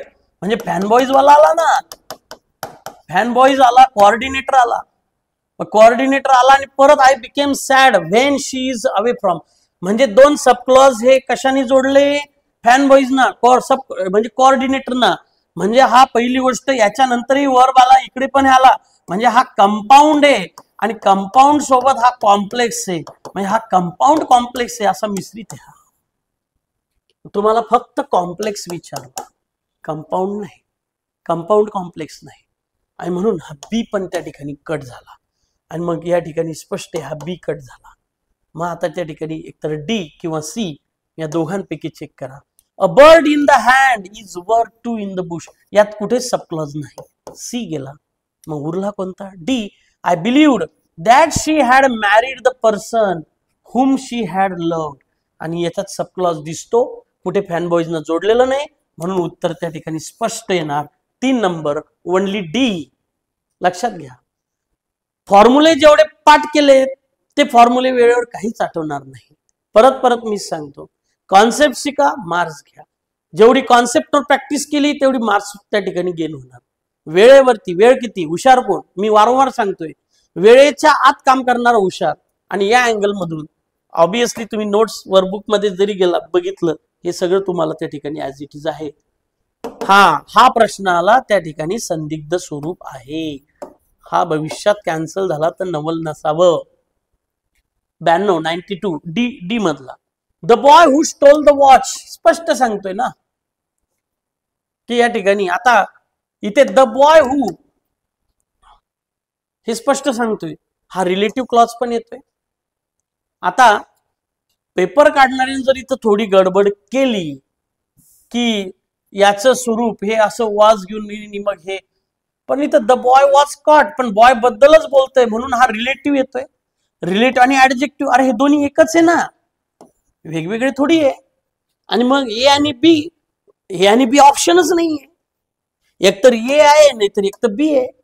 आता हे आयोगाने जर एकदम नाऊन डी ऑप्शन दिला का, हा वर्बच्या अगोदर दिसतोय बा म्हणून हा नाऊन दिसतोय, नाऊनचा संबंधच नाही. हु स्टोल द वॉच कोणाबद्दल आहे? बॉय बद्दल आहे. मग हा बॉय हु असं अंडरलाईन तितकीच आहे. Main clause the boy was caught, boy पकडला गेला. कोणता boy? Who stole the watch. Relative आहे द बॉय हु, हा ऍडजेक्टिव्ह क्लॉज पण येतो आणि रिलेटिव्ह क्लॉज पण येतो. म्हणून मी याला आताच इथे स्पष्ट असं करतो, कारण या ठिकाणी आयोगाने आता दिलंय तर तो ये सोबत आपण जाऊ जो रिलेटिव्ह, बाबा हे याच्यानुसार इथे हे रिलेटिव्ह दिसते, तो ऍडजेक्टिव्ह क्लॉज पण येणार किंवा त्याला ऍडजेक्टिव्ह देणार. स्पष्ट आहे. आणि म्हणून या ठिकाणी माझा तरी या ठिकाणी आक्षेप असणार आहे. 92 लक्षात घ्या. बघा लाईव्ह आले या ठिकाणी स्पष्ट.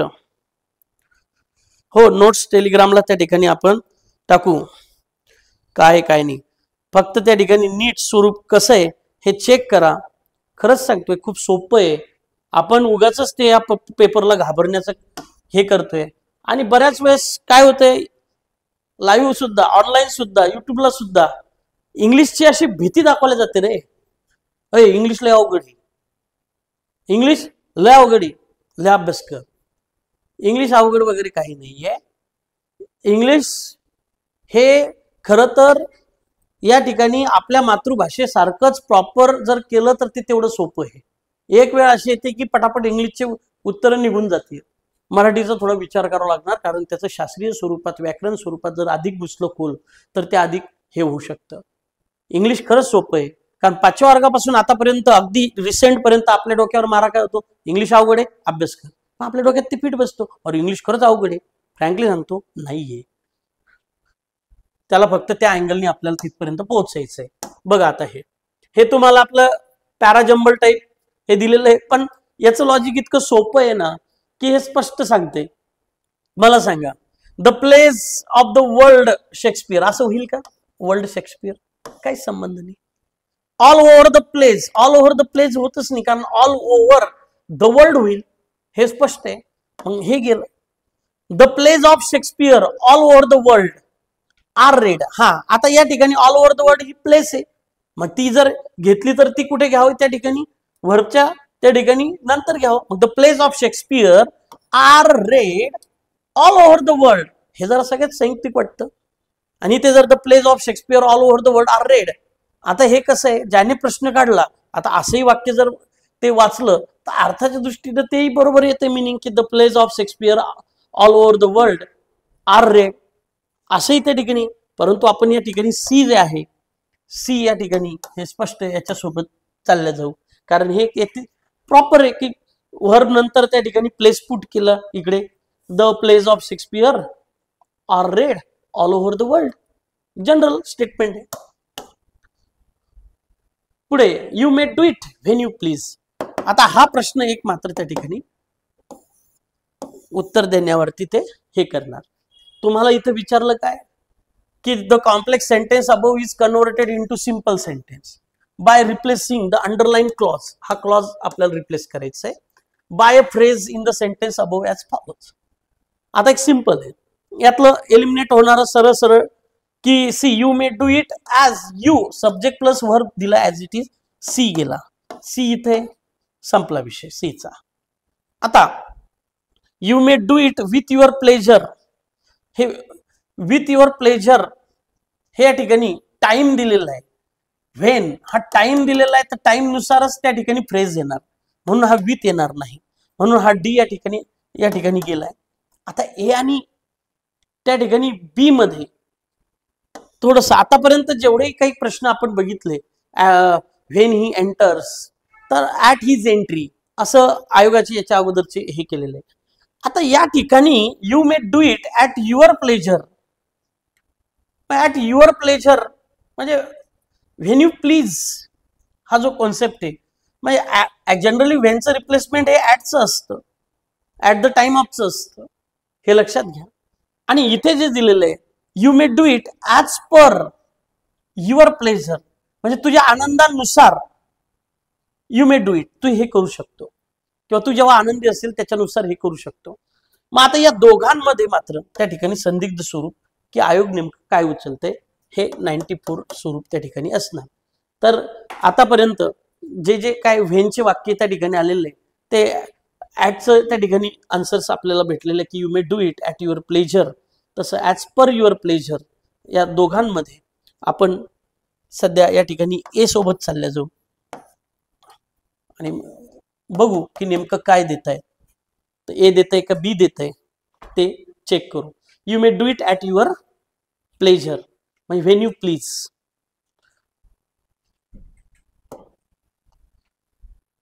तर हे जे आहे ॲज पर युअर प्लेजर ते पण त्या ठिकाणी तेवढंच सांगतो की, म्हणून या ठिकाणी याला फारसं तर क्वेश्चन मार्क करून मी ठेवतो, परत लक्षात घ्या, याला मी या ठिकाणी क्वेश्चन मार्क करून ठेवतोय 94 ला. पुढे, main would look odd if they had 3 legs. इथे मात्र त्या ठिकाणी परत लक्षात घ्या, सगळ्यात महत्वाची गोष्ट कोण आहे इथे, हा इफ, आणि हा मी बाजूला केला. इथे एकटा हॅड आलेला आहे, एकटा हॅड म्हणजेच V2 आणि V2 म्हणजे सिंपल पास्ट, आणि सिंपल पास्ट म्हणजेच काय रे, तर सिंपल पास्ट म्हणजेच हायपोथेटिकल,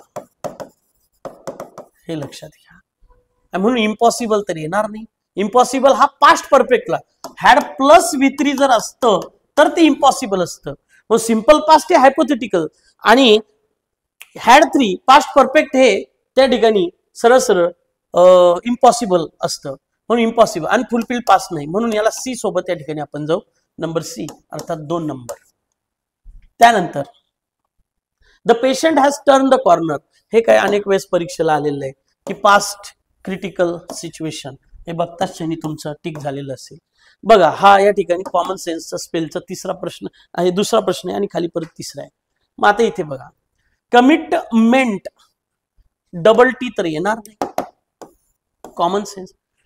मी 15 ऑगस्ट ते 15 सप्टेंबर त्या ठिकाणी 30 दिवस एक 99 रुपयात टेस्ट घेतलेल्या होत्या. त्याच्यातल्या व्होकॅब्युलरी आणि त्याच्यातले या ठिकाणी हे जे प्रश्न आहे स्पेलिंग मिस्टेकचे हे त्या ठिकाणी तुम्हाला स्पष्ट दिसून येतील.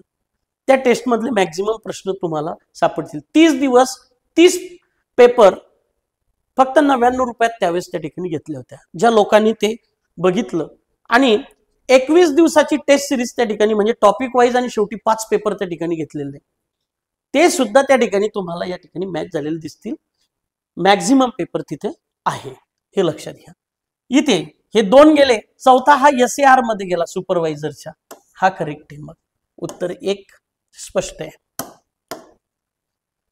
या क्वेश्चन मध्ये बघा हा डी सेक्शनचा डी सेट आहे.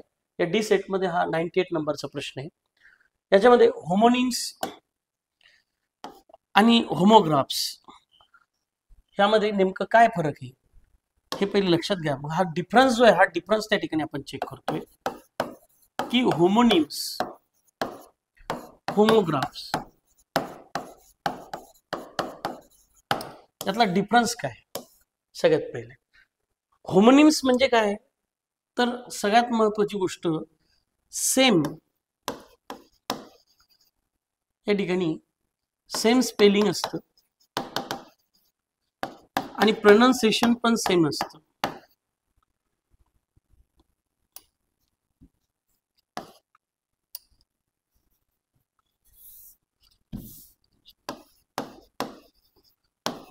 सेम स्पेलिंग असतं आणि प्रोनाउन्सिएशन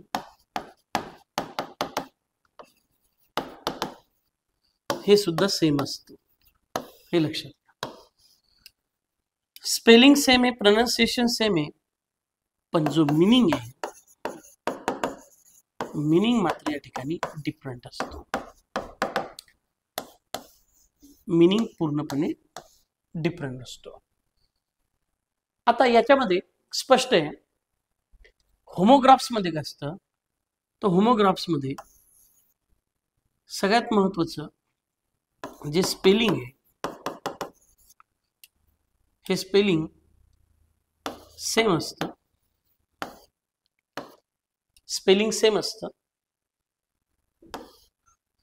पण जो प्रोनाउन्सिएशन आहे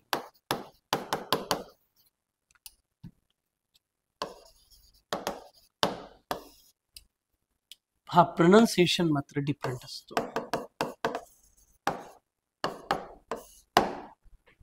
हा यातला मेन पार्ट आहे.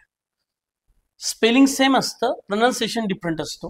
होमोनिम्स मध्ये स्पेलिंग जे आहे तेही सेम असतं आणि प्रोनाउन्सिएशन सुद्धा सेम असतं आणि मिनिंग मात्र डिफरंट असतो. आता ऑब्विसली प्रोनाउन्सिएशन डिफरंट झाला, मिनिंग ऑटोमॅटिकली डिफरंट येणार.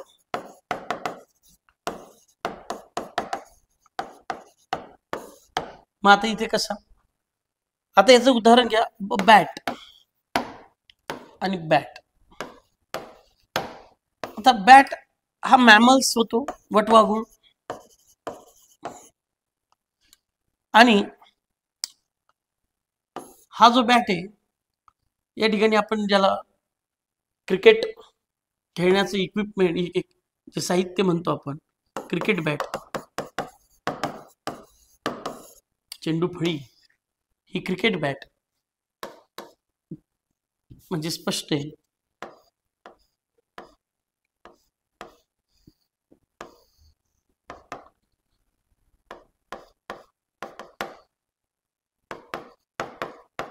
ही क्रिकेट बॅट आणि हे बॅट त्या ठिकाणी ही वटवाघूळ ज्याला आपण मॅमल म्हणतो. मग आता इथे स्पष्ट आहे हा झाला होमोनिम्स की ज्याच्यामध्ये सेम त्या ठिकाणी सेम स्पेलिंग असेल, सेम प्रोनाउन्सिएशन, मिनिंग डिफरंट असेल, पण स्पेलिंग सेम आहे पण प्रोनाउन्सिएशन डिफरंट आहे. मग त्याच्यातलाच हा भाग यामध्ये जो परीक्षेला आलेला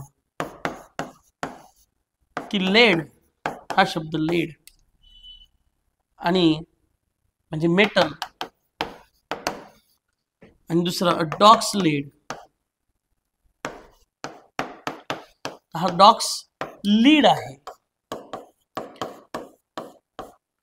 ज्याला गाईड म्हणतो आपण, किंवा डॉक्स लीड. तर हा डॉक्स लीड एक तर गाईड स्वरूपात त्या ठिकाणी असणार. आता याचं हे उच्चार लीड झाला, प्रोनाउन्सिएशन डिफरंट झाला, मिनिंगही डिफरंट गेला, याला मात्र होमोग्राफ्स म्हणतात. आणि म्हणून या ठिकाणी जे आन्सर येणार आहे हे आन्सर सरळ सरळ इथे होमोनिम्स आणि होमोग्राफ्स यामध्ये जर बघितलं तर त्या ठिकाणी याचं उत्तर हे डी हे येणार आहे, अर्थात 2 नंबरचं येणार आहे. हे मात्र लक्षात घ्या. The plants growing in desserts can thrive without water. Thrive म्हणजे सरळ सरळ वाक्य वाचल्यावर कळतं, डेझर्ट्स मधले जे प्लांट आहे ते कसे होणार, सर्वाईव्ह होणार पाण्याशिवाय. आणि म्हणून बी हे त्याचं स्पष्ट उत्तर येतं. पुढे आणि हा शेवटचा क्वेश्चन आणि पॅसेजचे प्रश्न काही आपल्याला बघायचे. रॉंगली स्पेल्ड विचारलं. आता व्हीसीएसचं स्पेलिंग बरोबर आहे, कॉन्सायन्स हे सुद्धा बरोबर आहे, अमाऊंट हे सुद्धा बरोबर आहे, पॅनिसी हे चुकलंय, हे पॅनिकी असं पाहिजे. मग पॅनिकी म्हणजेच काय, तर फिलिंग पॅनिक, ते अशा पद्धतीने हे तिसरं उत्तर या ठिकाणी आहे. आणि मग आता इथे आयोगाचे क्वेश्चन्स पॅरेग्राफ. आता हा इथे एकदा सांगताना इथे डायरेक्ट इथे हे करू. या पॅरेग्राफ मध्ये 66 नंबर की in the light of the argument in the passage the correct statement, यातले करेक्ट विचारलेले. The status of Indians youth population as the countries demographic dividend is conditional. हो, हे वाक्य बरोबर आहे, हे कंडिशनल आहे. का कंडिशनल आहे ते आता पुढे त्या ठिकाणी मी पॅरेग्राफ मध्ये दाखवतो, ते कुठे कुठे आहे. The educational campuses in India today focus on developing the cognitive intelligence of the students. हो, हे पण आहे. The economic development of the nation today has to be knowledge driven. हे नॉलेज ड्रिव्हन बेस बरोबर आहे, कारण कार्ल मार्क्स वगैरे यांचं आपण नाकारलं म्हणून ते इनव्हॅलिड म्हटलं जातं. Karl Marx and Alfred marshals view of economic development of nation is invalid in the current global scenario. हे सुद्धा बरोबर आहे. आता हे चारी त्या ठिकाणी यायला लागलेले आहे, हे लक्षात घ्या. आता एक लक्षात घ्या, हा पॅरेग्राफ कशा संबंधी आहे हे पण लक्षात घ्या, आणि त्याचा एंड कसा आहे तोही महत्वाचा आहे.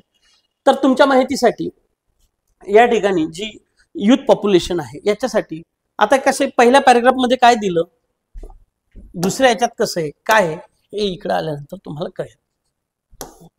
हा, याच्यामध्ये की डेमोक्रेसी ही महत्वाची आहे, या डेमोक्रेसी बद्दल सांगितलं. कार्ल मार्क्स आणि अल्फ्रेड मार्शल यांच्या ज्या टर्म्स आहे त्या आता नाकारलेल्या आहे असं त्या ठिकाणी सांगितलेलं आहे. आणि त्यानंतर आपण सध्या नॉलेज ड्रिव्हन बेसला आहे, आणि इथे जे आहे जी जेंडर इक्वॅलिटी इनइक्वॅलिटी वगैरे आहे या गोष्टीवरती कसा फोकस आहे. नॉलेज हे किती महत्वाचं आहे की जे जेंडर इक्वॅलिटी दाखवतं, या बेसवरती हा पहिला कॉन्सेप्ट आहे, ज्याच्यामध्ये सांगितलेलं आहे की स्पष्ट की only education and skill development can make this possible. की याच्यामध्ये democracy cannot be sustain unless the electorate is well inform. म्हणजे जो लोकशाहीच्या संदर्भातला हा कॉन्सेप्ट की कशा पद्धतीने ते असलं पाहिजे, पण त्याच्याही पेक्षा हा भाग खूप महत्वाचा आहे. लिडरशिप इज इंटेलेक्च्युअली एम्पावर्ड, बौद्धिक असली पाहिजे, आणि मल्टी डायमेन्शनल इंटेलिजन्स. ते इंटेलिजन्स म्हणजे नॉलेजला त्या ठिकाणी प्राधान्य दिलेलं आहे. पहिला पॅरेग्राफ हा जनरल पद्धतीत असा मांडलेला आहे की नॉलेज किती महत्वाचं आहे डेमोक्रेसीसाठी.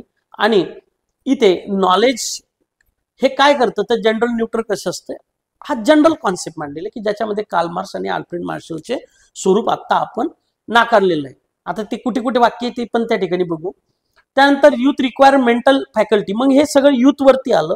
आणि युथ मध्ये 7 जे गोष्टी आहेत, 7 डायमेन्शनल इंटेलिजन्स याच्याविषयी हा पॅरेग्राफ आहे की ज्याच्यामध्ये हा 7 डायमेन्शनल मध्ये हे फक्त कॉग्निटिव्ह हा स्वरूप येत नाही, तर इमोशनल येतं, सोशल, मॉरल, स्पिरिच्युअल, एन्व्हायरमेंटल आणि इनोव्हेशनल. म्हणजे 1 2 3 4 हे इथे 3 त्या ठिकाणी 2 5 आणि इकडे हे कॉग्निटिव्ह इंटेलिजन्स हे एक स्वरूप त्या ठिकाणी मांडलेलं आहे. असे टोटल एक 7 कॉन्सेप्ट, 7 डायमेन्शनल इंटेलिजन्स त्या ठिकाणी याचं स्वरूप मांडलेलं आहे, हे अंडरलाईन केलेलं आहे की ज्याचा उपयोग आपल्याला पुढे आहे.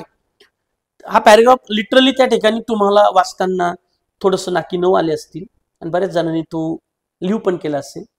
त्यानंतर पॅरामीटरचं स्वरूप की पॉलिसी ॲबिलिटी एम्पॉवरमेंटचे, की पहिले काय केलं पाहिजे, नंतर काय केलं पाहिजे, काय काय कोणकोणत्या गोष्टी त्या ठिकाणी महत्वाच्या आहे, हे इथे पॅरामीटर्सचं स्वरूप मांडलेलं आहे.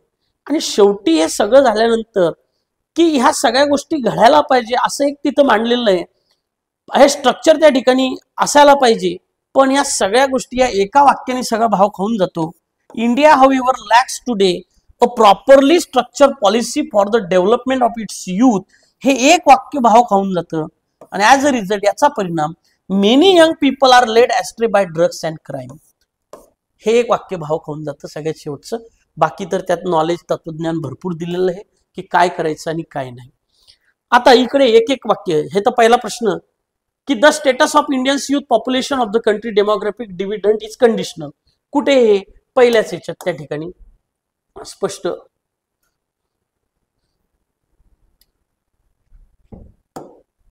हा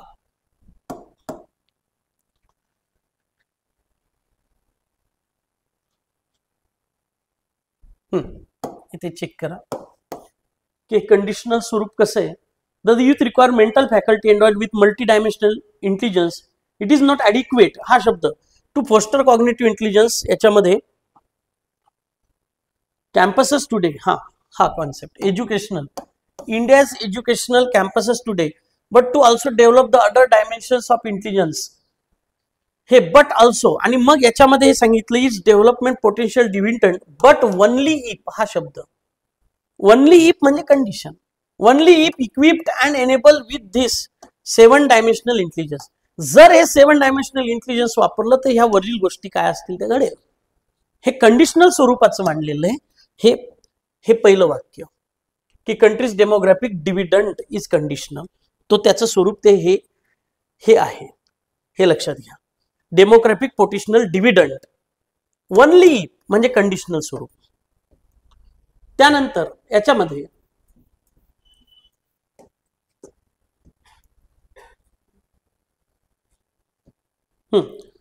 दुसरा, the multi dimensional intelligence of a person for instance student is very essential. हे इसेन्शियल काय आहे एखाद्यासाठी, मल्टी डायमेन्शनल इंटेलिजन्स काय इसेन्शियल आहे, तर सरळ it lets him productive life as well as national good, हे ए नंबर, हे स्पष्ट या ठिकाणी जसंच तसं दिलेलं आहे.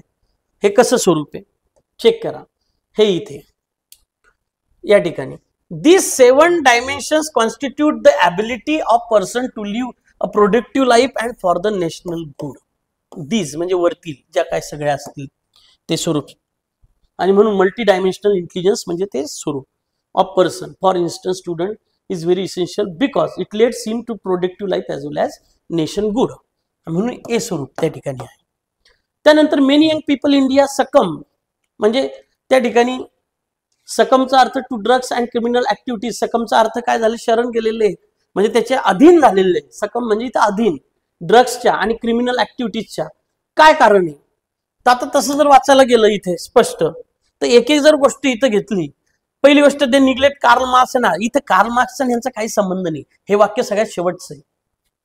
कार्ल मार्क्स पहिले याच्यात गेला, त्याचं ते नाकारलेलं आहे, सी गेलेलं आहे. द नेशन लॅक्स, आता इथे they care only about their personal advancement, काही संबंध नाही. Spend most time of their outside their educational campuses, काही संबंध नाही. The nation lacks properly define educational policy for their fostering B, आणि म्हणून हे त्यांच्या आपण हे जे आहे इंडिया हाऊएव्हर लॅक्स टुडे, जे शेवटचं वाक्य मी अंडरलाईन केलेलं आहे, India however lacks today a properly structure policy for the development of its youth. As a result काय परिणाम आहे त्याचा, हा पुढचा परिणाम आहे की व्यवस्थित पाहिजे तशी एज्युकेशन सिस्टम किंवा ती पॉलिसी राबवत नाही, म्हणून हळूहळू पुढे तिकडे वळलेले असतात, असं त्याकडं स्वरूप आहे. The development of multi dimensional intelligence, परत तिथे चाललो, 7 जे डायमेन्शनल इंटेलिजन्स आहे ऑफ यूथ पॉप्युलेशन इम्प्लाइज, काय सुचवतात हे, तर काय सुचवतात तर जेंडर इक्वॅलिटी हा त्यातला भाग, हे शिकल्यानंतर तिकडे जाऊ शकतात. इनोव्हेटिव्ह माइंडसेट हे नंतर होऊ शकतं, पण याच्यात सरळ सरळ cognitive, emotional, social, moral, spiritual, environment and innovative intelligence of youth population हे सरळ सरळ त्या ठिकाणी दिलेलं आहे. म्हणून हा सी याच्यासोबत त्या ठिकाणी आपण जाणार, हे लक्षात घ्या. आणि याच्यातला हा शेवटचा कॉन्सेप्ट, तर तो प्रश्न कुठे, तो प्रश्न जर बघायचा असेल तर हे इथे स्पष्ट उल्लेख आहे त्याचा. या हे जे अंडरलाईन केलेले सगळे हे इमोशन,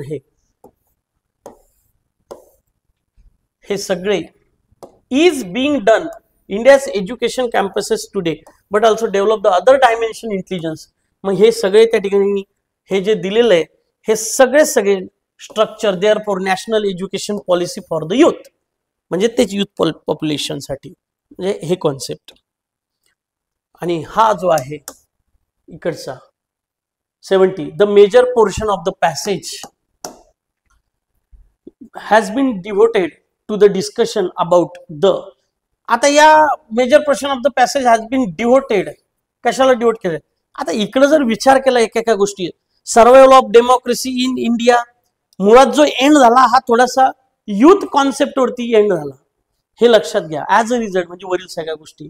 आता हे लेखकाच्या मते हे व्हेरिएशन बऱ्याच वेळेस येतं, पण इथे the survival of democracy in India, the democracy in India हा फक्त सुरुवातीचा एक भाग त्या ठिकाणी झाला आणि तो युथ वरती त्या ठिकाणी एंड झाला. Structuring a proper national education policy for the youth population आणि the outdatedness of Karl Marx, हे कार्ल मार्क्सचं तर ते काय एका ओळीत संपलेलं आहे. The youth population's involvement in drug addiction and criminal activities. आता सगळ्यात महत्वाचा ए आणि सी या दोन याच्यामध्ये हा पार्ट मॅक्झिमम बसतो. आणि मग या दोन याच्यामध्ये जर बसत असेल स्पष्ट, तर इथे जर आपण म्हटलं की the youth population's involvement in drug addiction and criminal activities, यामध्ये जर हे असेल तर हे स्पष्ट आहे. ते होण्याच्या अगोदर जर आपण structuring a proper national education policy, कारण दोन्ही तिन्ही पॅरेग्राफ मध्ये जर जे दिलेलं आहे फॉर द युथ पॉप्युलेशन हे जर दिलं तर हे घडणार नाही इन्व्हॉल्वमेंट. मग या दोघांमध्ये जर निवडलं ए आणि सी मध्ये, तर तो सी कडे जास्त झुकताना दिसतोय, हे स्पष्ट आहे. त्या ठिकाणी सी कडे झुकताना दिसतोय आणि त्या ठिकाणी हा जो आहे ए, एक नीट लक्षात घ्या, या ठिकाणी व्हेरिएशन येण्याचे चान्सेस लेखकाच्या अनुमानाने जास्त आहे. कारण इथे India however lacks today a properly structure policy for the development of its youth, हे आणि संबंध हा जो पॅरेग्राफ आहे हा युथच्या संदर्भात आहे. आणि as a result many young people are led astray by drugs and crime. या सगळ्यांचा परिपाक आहे की यांची ही इन्व्हॉल्वमेंट कुठे झालेली आहे, ड्रग्स आणि याच्यामध्ये झालेली आहे. म्हणजे जे उडता पंजाब वगैरे आपण पिक्चर असे बघतो, तर आता याच्यामध्ये ए आणि सी मध्ये मात्र ही कायम the youth population's involvement in drug addiction and criminal activities, जो शेवटचं वाक्य जे आहे ते या स्वरूपाचं हे या ठिकाणी आहे. And structuring a proper national education policy for the youth population, तर या दोघांमध्ये मात्र तो संदिग्ध असणार. तर आय थिंक आपण इथे ए या ठिकाणी जो शेवटच्या वाक्यानुसार की म्हणजे डिवोट कुठं केला एंडिंगला डिस्कशन, तर ते शेवटी हे केलेलं आहे. तर हा सी आपण रब करू, एकला त्या ठिकाणी निवडू, बघू आता काय होते त्या ठिकाणी. कारण त्या पॅसेजमध्ये या दोन्ही गोष्टी आहे आणि इथे पर्याय मात्र ए आणि सी असा नाही दिलेला, तर या दोघांपैकीच त्या ठिकाणी हे करायचंय, निवडायचंय. तर आता लेखकाच्या मते काय येते, हा मी आवर्जून इथे व्हेरिएशन येऊ शकते एखाद्या वेळेस. तर अशा पद्धतीने हे संभाव्य उत्तर त्या ठिकाणी आहे. 2-4 प्रश्नामध्ये व्हेरिएशन त्या ठिकाणी निश्चित येऊ शकतात. तर मेन असं आहे की तिथे नेमकं काय, तर हे ज्यावेळेस तुम्ही आता की वगैरे येईल ते की चेक केल्यानंतर कुठे कुठे व्हेरिएशन येतं त्या ठिकाणी परत ते चेक आपण करू. मेन एवढंच आहे की अवघड मात्र काही नाहीये, सगळं हे सोपं आहे. आणि ह्या मधले मी आता परत उद्या वगैरे त्या ठिकाणी वर्कबुक मधले कसं कसं स्वरूप त्या ठिकाणी आलेलं हे सुद्धा मांडणार. आणि जी होक्याब वगैरे जे आहे ती मॅक्झिमम अर्ध्याच्या वरती तर सगळे सहज कोणाला येईल अशी ती आहे, त्यात काही फार अवघड स्वरूप काहीच नाही असा हा पेपर आहे. आणि हा डी नंबरचा पेपर या ठिकाणी आपण बघितलेला आहे. त्यानुसार इथे हा चेक करा आणि आपले किती त्या ठिकाणी येतात ते स्वरूप परत एकदा बघा. परत सांगतोय, इंग्लिश अवघड नाही. येणारे सरळ सेवा असेल, आणखी काय असेल, तर ह्या सगळ्यांसाठी इंग्लिश ही सोपीच आहे. फक्त दररोज रीडिंग करणं अपेक्षित आहे पेपर उरकण्यासाठी. धन्यवाद. या ठिकाणी आता आपण थांबतोय आणि या ठिकाणी परत लक्षात घ्या, आणि हे असं एक स्वरूप जे आहे हे या ठिकाणी आपण बघितलेलं आहे. बऱ्याच दिवसांनी त्या ठिकाणी मी ऑनलाईन आलेलो आहे. बऱ्याच जणांचं त्या ठिकाणी म्हणणं आहे की सर ऑनलाईन यात जा. तर यानंतर निश्चित इथून पुढं ऑनलाईन आपण येत जाणार आहे. बाकी काय क्वेश्चन्स असेल तुम्ही विचारू शकता. काही प्रश्न व्हेरिएशनमध्ये जाऊ शकतात, हे परत लक्षात घ्या 2-4. परंतु मॅक्झिमम जे क्वेश्चन्स आहे ते सरळ सरळ होते. जो मी 92 नंबरचा क्वेश्चन डी याच्यामध्ये जो दिलेला आहे तो मात्र त्या ठिकाणी त्याचं कुठंच काही रिलेटिव्ह आणि ॲडजेक्टिव्ह क्लॉज कुठंच काही मेळ लागत नाही. तो जर नाऊन क्लॉज आला तर ती चमत्कारच असणार, हे पण लक्षात घ्या. थँक्यू.